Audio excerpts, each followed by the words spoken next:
Win radio joli tek tutwali yu dikko meni na tini ya mut mele pacho radio voice of Lango FM nyingo bedo Sam Bruno Saliga wia muta dongo megetie kidman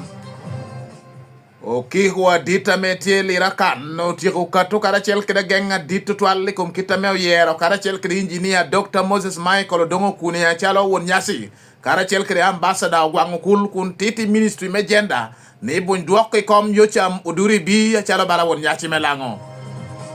won kom me local kanchira bit me lira district otiti utitagamente me gammo lim den me gro e karo chakko kede chatu wil pe genga tema me cham mo chanam jo abichel ename do tutu nyingi me chung me bero MP da ki Soro district adit mo nyachon me lobo Tanzania abint me bintel wen mariye mo president amini lodge uto kre mo kamia chella ngwen Magi kere no kene ducha win radio bino do wotkin man.